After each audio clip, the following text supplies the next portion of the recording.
Hello friends, মই doctor বিপ্লৱে আপোনালোকক স্বাগতম জনাইছো মোৰ চেনেলৰ অন্য এটি ভিডিঅ'লৈ। আশা কৰোঁ আপোনালোক সকলোৱে ভালে কুশলে আছে।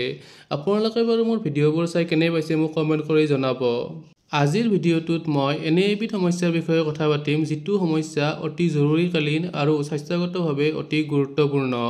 সেই সমস্যাবিধ হৈছে ষ্ট্ৰোক। আজিৰ ভিডিঅ'টোত ষ্ট্ৰোক কিয় হয়, ইয়াৰ প্ৰকাৰ, লক্ষণ, চিকিৎসা আৰু ইয়াৰ ক্ষেত্ৰত ল'ব লগা সাৱধানতাবোৰৰ বিষয়ে অলপ বিস্তৃতভাৱে আলোচনা কৰিম। গতিকে ভিডিঅ'টো শেষলৈকে চাই থাকিব।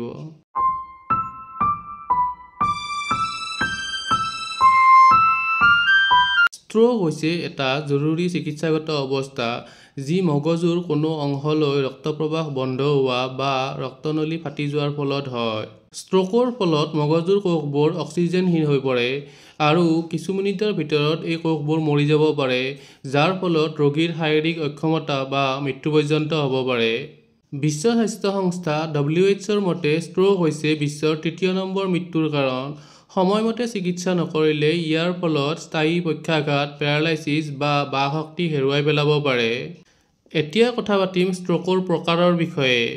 ষ্ট্ৰোক প্ৰধানভাৱে তিনি ধৰণৰ হয়। ১. Ischaemic stroke. ই ৮৭% ষ্ট্ৰোকৰ মূল কাৰণ। মগজুৰ কোনো অংশলৈ অস্থায়ী বা স্থায়ীভাৱে ৰক্তপ্ৰবাহ বন্ধ হোৱাৰ বাবে এই ষ্ট্ৰোক হয়। সাধাৰণতে ধমনীৰ ভিতৰত ৰক্তকণিকাৰ দল, ব্লাড ক্লট বা মেদৰ আৱৰণ জমা হোৱাৰ ফলত হয়। ধূমপান, উচ্চ কলেষ্ট্ৰল, উচ্চ ৰক্তচাপ আৰু ডায়েবেটিছ এই ষ্ট্ৰোকৰ মূল কাৰণ।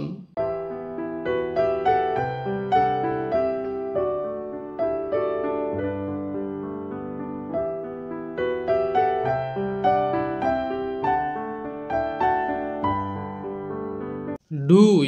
Haemorrhagic stroke.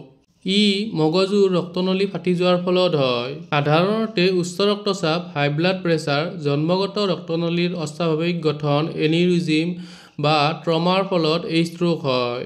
মগজুৰ ভিতৰত ৰক্তক্ষৰণ হয়, যাৰ ফলত মগজুৰ অংশবোৰে কাম কৰিব নোৱাৰা হৈ পৰে।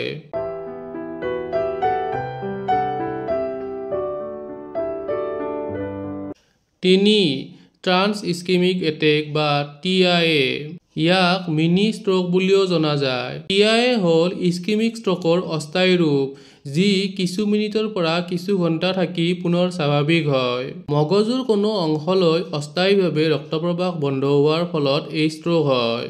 যদিও ই স্থায়ী পক্ষাঘাত বা পেৰালাইচিছ নকৰে, কিন্তু ভৱিষ্যতে ষ্ট্ৰোক হোৱাৰ গুৰুত্বপূৰ্ণ সংকেত হিচাপে গণ্য হয়। TIA হোৱা ৩৫ৰ পৰা ৪০% লোকৰ ৫ বছৰৰ ভিতৰত প্ৰকৃত ষ্ট্ৰোক হয়।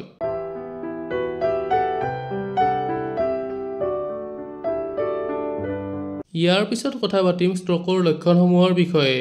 ষ্ট্ৰোক হ'লে অতি সোনকালে চিকিৎসা লোৱাটো অত্যন্ত গুৰুত্বপূৰ্ণ। এজন ব্যক্তিৰ ষ্ট্ৰোক হ'লে তেওঁৰ মগজুৰ অংশবিশেষ অক্সিজেনহীন হৈ যায়, যাৰ ফলত তেওঁ শৰীৰৰ কিছুমান অংশৰ নিয়ন্ত্ৰণ হেৰুৱাই পেলায়।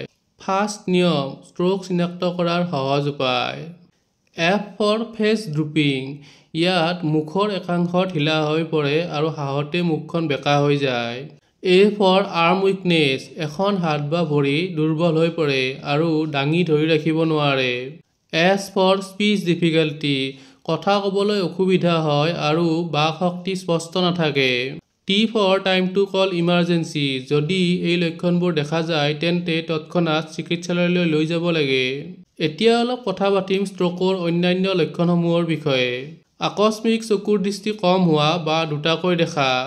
আকস্মিক মূৰৰ বিষ বা চকুৰ সন্মুখত অন্ধকাৰ দেখা। আকস্মিক ভাৰসাম্য বা বেলেন্স হেৰুৱাই পেলোৱা। আকস্মিকভাৱে বমি হোৱা বা অসুস্থ অনুভৱ। সজোৰে টিপি ধৰাৰ দৰে আকস্মিক বেদনা অনুভৱ।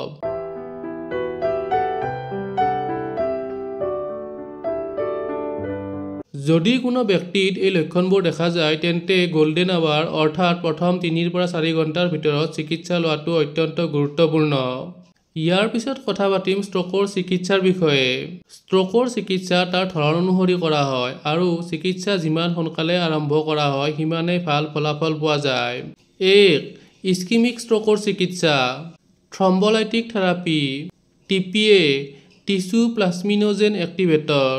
এই ঔষধটো প্ৰথম 3 পৰা 4 ঘণ্টাৰ ভিতৰত দিলে ৰক্তনলীত জমা হোৱা ৰক্তকণিকাৰ দল বা ব্লাড ক্লট গলাব পাৰে।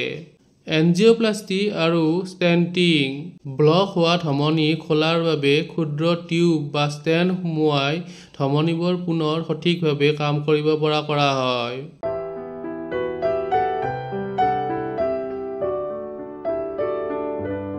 2. হেমৰেজিক ষ্ট্ৰোকৰ চিকিৎসা চাৰ্জাৰী মগজুৰ ভিতৰত জমা হোৱা ৰক্ত আঁতৰাবলৈ বা ফটা ৰক্তনলীৰ মেৰামতি কৰিবলৈ ব্ৰেইন চাৰ্জাৰী কৰা হয়। উচ্চ ৰক্তচাপ নিয়ন্ত্ৰণ উচ্চ ৰক্তচাপ নিয়ন্ত্ৰণৰ বাবে এচি ইনহিবিটৰ্ছ বিটা ব্লকাৰ্ছ ব্যৱহাৰ কৰা হয় যাতে ৰক্তক্ষৰণ বন্ধ হয়।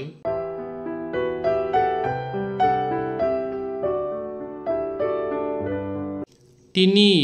টিআইৰ চিকিৎসা এণ্টিপ্লেটিলেট ড্ৰাগছ এইবোৰ ঔষধে ৰক্ত পাতল কৰি ৰক্তনলীত কণিকা জমা হ'ব নোৱাৰাকৈ ৰাখে।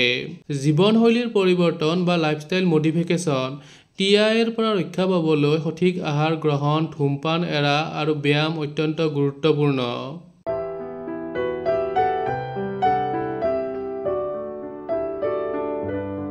এতিয়া কথা পাতিম ষ্ট্ৰোকৰ ক্ষেত্ৰত ল'ব লগা সাৱধানতাবোৰৰ বিষয়ে।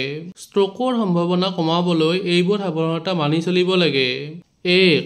উচ্চ ৰক্তচাপ নিয়ন্ত্ৰণ কৰক নিয়মীয়াকৈ ব্লাড প্ৰেছাৰ পৰীক্ষা কৰক। 2.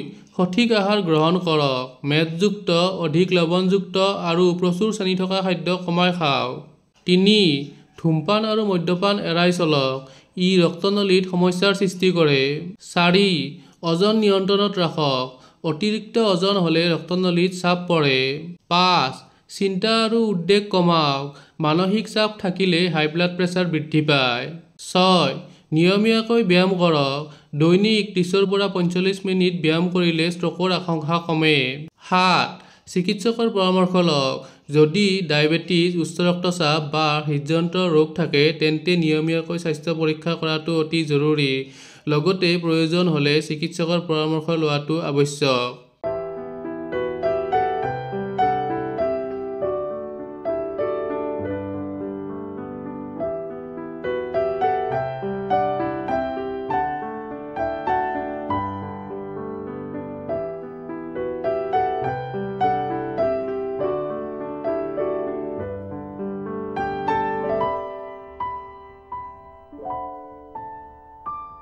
অৱশেষত ক'ব লাগিব যে ষ্ট্ৰোক এটা গুৰুত্বপূৰ্ণ চিকিৎসাগত অৱস্থা যাৰ সময়মতে চিকিৎসা নকৰিলে ই স্থায়ী পক্ষাঘাত বা পেৰালাইচিছ বা শক্তি হেৰুওৱাৰ লগতে মৃত্যুৰ কাৰণো হ'ব পাৰে। সেয়ে ফাষ্ট নিয়ম অনুসৰি ষ্ট্ৰোক চিনাক্ত কৰি গোল্ডেন আৱাৰ অৰ্থাৎ প্ৰথম 3 পৰা 4 ঘণ্টাৰ ভিতৰত চিকিৎসা লোৱাটো অত্যন্ত প্ৰয়োজনীয়। আজিৰ ভিডিঅ'টোত মই ষ্ট্ৰোকৰ বিষয়ে কথা পাতিলোঁ ষ্ট্ৰোক কিয় হয় ইয়াৰ প্ৰকাৰ লক্ষণ চিকিৎসা আৰু ইয়াৰ ক্ষেত্ৰত ল'ব লগা স্বাস্থ্যগত সাৱধানতাবোৰৰ বিষয়ে অলপ বিস্তৃতভাৱে আলোচনা কৰিলোঁ। আশা কৰোঁ আপোনালোকে ভিডিঅ'টো চাই ভাল পালে যদিহে ভিডিঅ'টো চাই ভাল পালে তেনেহ'লে লাইক আৰু শ্বেয়াৰ কৰিব লগতে চেনেলটো ছাবস্ক্ৰাইব কৰি দিব নাপাহৰিব। আকৌ লগ পাম আন এটি স্বাস্থ্য আৰু চিকিৎসা সম্বন্ধীয় ভিডিঅ'ৰ সৈতে তেতিয়ালৈকে ধন্যবাদ।